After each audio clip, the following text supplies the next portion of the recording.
inilah yang terjadi, maka berbahagialah para hamba itu. Kapan Tuhan datang di dalam diri kita sendiri, kita masing-masing, kita tidak tahu. Besok, lusa, tahun depan, atau kapan. Tetapi kita diajak untuk tetap berjaga dan pelita iman kita dengan setia untuk berjaga menantikan Tuhan datang.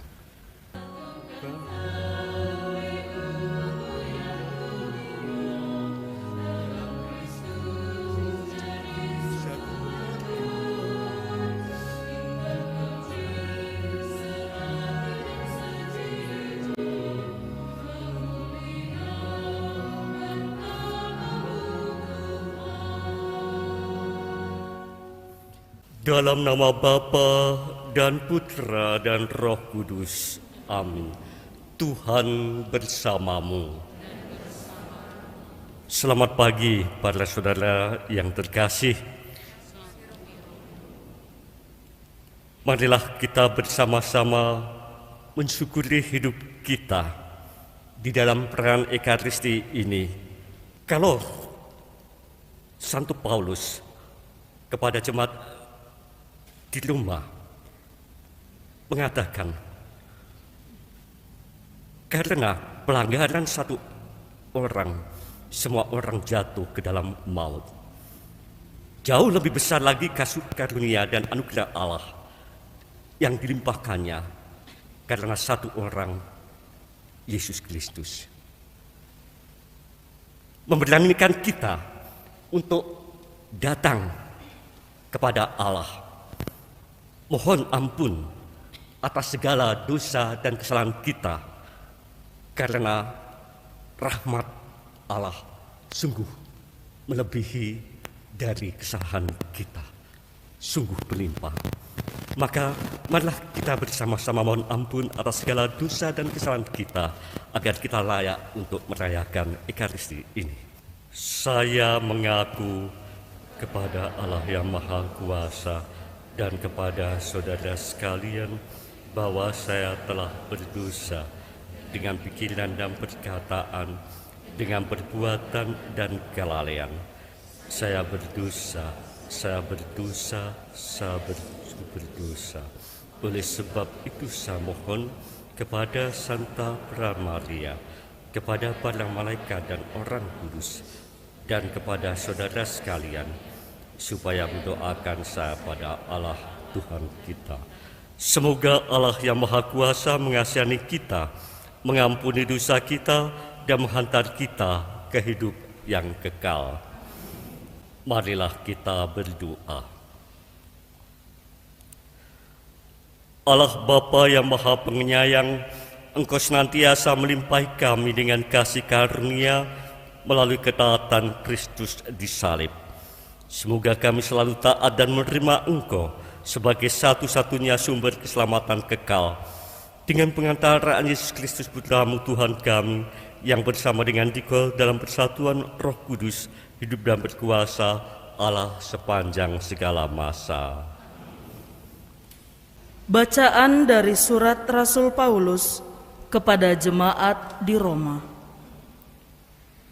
Saudara-saudara, dosa telah masuk ke dunia lantaran satu orang, dan karena dosa itu juga maut.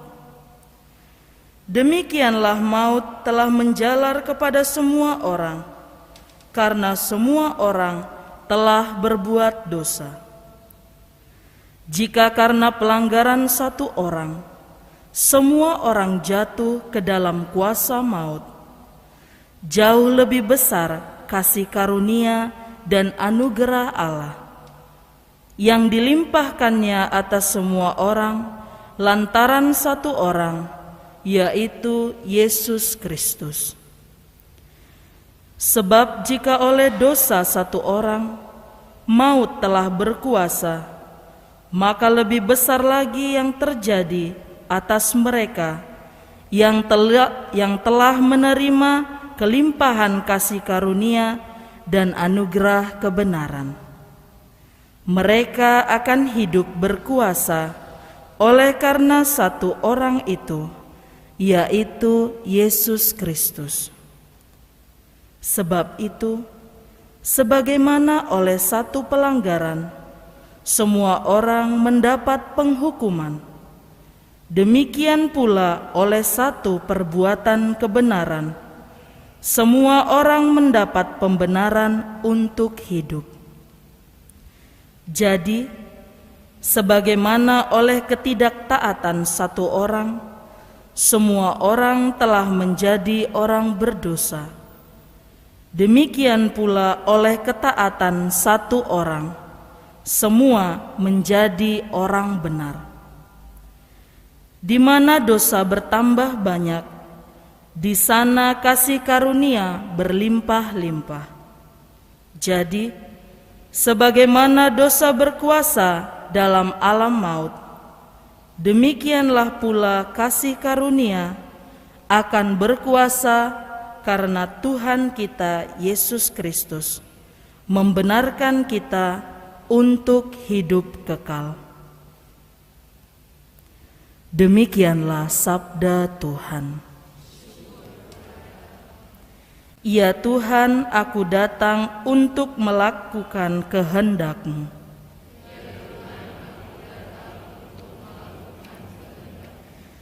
Kurban dan persembahan tidak Kau inginkan, tetapi Engkau telah membuka telingaku.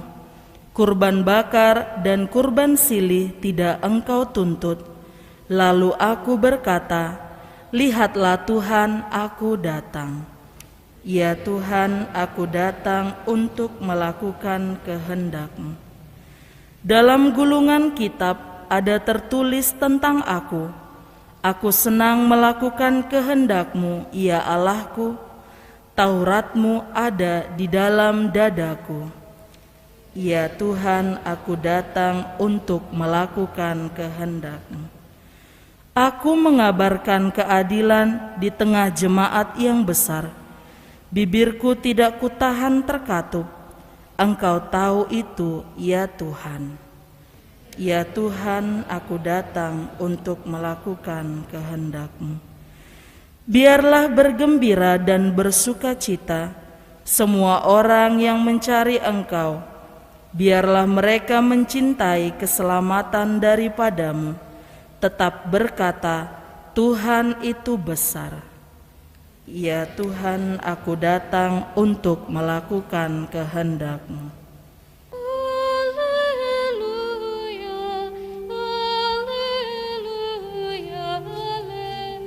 haleluya. Haleluya, haleluya, haleluya. Berjaga-jagalah senantiasa sambil berdoa, agar kalian tahan berdiri di hadapan Anak Manusia. Haleluya, haleluya.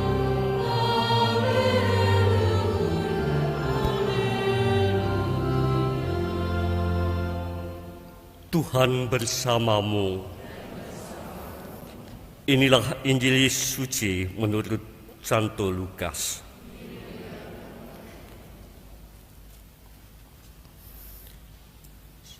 Yesus berkata kepada murid-muridnya,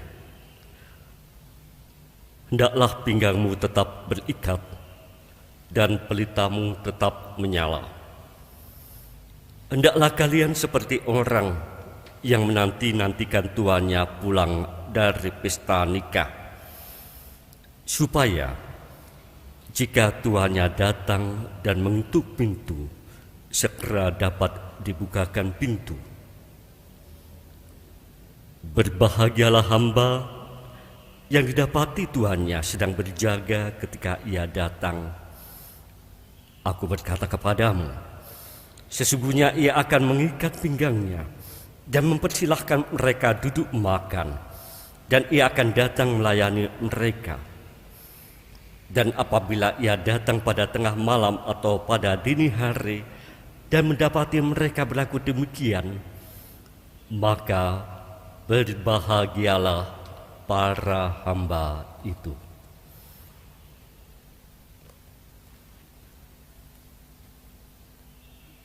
Demikianlah sabda Tuhan.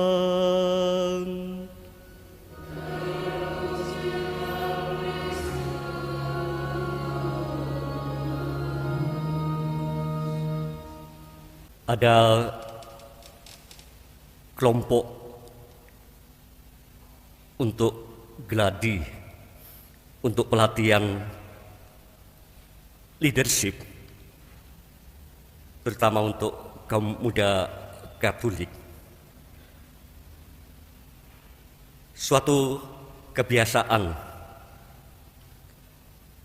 yang dilakukan dari tim pelatihan kepemimpinan tersebut adalah pada awal pelatihan selalu mereka menyalakan satu oblek lentera untuk dinyalakan, dan lentera yang bernyala itu harus dijaga tetap bernyala sampai pada akhir pelatihan. Ternyata tidak mudah memang untuk menjaga lentera itu tetap bernyala. Karena bisa saja lentera itu mati kemudian dinyalakan kembali. Tetapi ketika terjadi itu, maka tim tersebut dinyatakan batal atau dihukum. Sehingga entah bagaimanapun juga diusahakan agar anggota tim tetap menjaga lentera itu bernyala. Entah itu dari angin ataupun juga selalu menyediakan minyak, memperhatikan sumbunya agar tetap bernyala. Penjaga pun juga memang merasakan yang safe untuk berjaga ada kecenderungan memang bosan, jenuh. Teman-teman yang lain ada kegiatan, entah itu bermain ataupun juga mendengarkan ceramah ataupun juga melakukan latihan-latihan, tetapi harus hanya untuk memperhatikan satu lentera saja supaya bernyala. Sungguh-sungguh membosankan. Ada godaan-godaan juga untuk ngantuk, tertidur.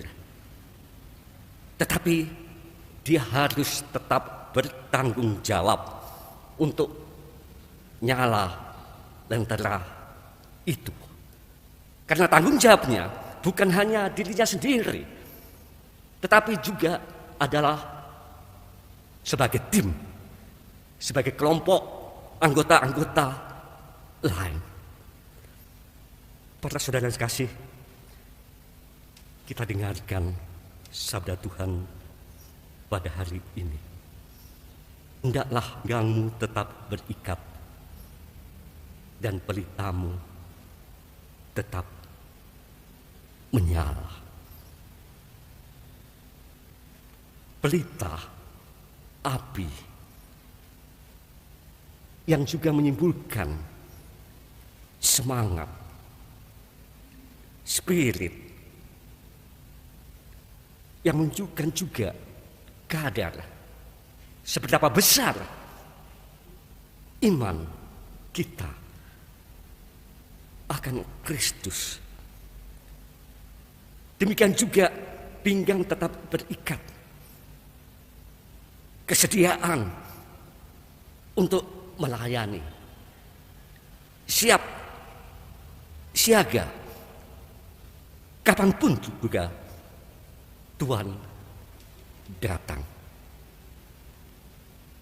Namun, seperti apa yang dikatakan dalam Injil hari ini, ketika Tuhan datang dan mendapati hamba sedang berjaga ketika ia datang, justru sebaliknya terjadi.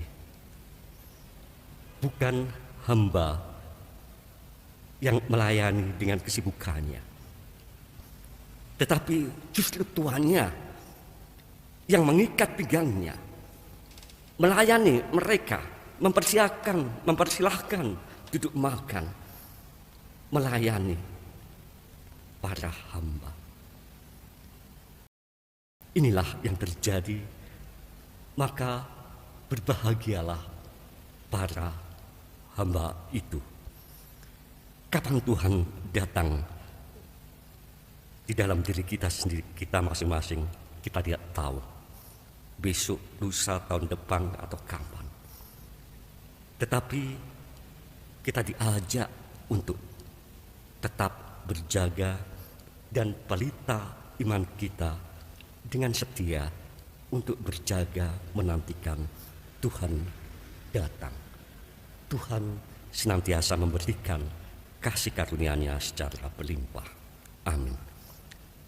Waspadalah dan siap siagalah, sebab kamu tidak tahu kapan Putra Manusia datang. Marilah kita berdoa. Allah Bapa yang Maha Mulia, melalui Ekaristi Kudus, Engkau menganugerahkan santapan yang menguatkan hidup kami. Semoga kami selalu mengikatkan diri kepadamu dan mampu mengatasi segala kejahatan sampai pada kemuliaan abadi di surga dengan pengantaraan Kristus Tuhan kami. Tuhan bersamamu. Dan semoga saudara sekalian diberkati oleh Allah yang Maha Kuasa, Bapa dan Putra dan Roh Kudus. Amin. Peran Ekaristi sudah selesai. Pergilah, kita diutus.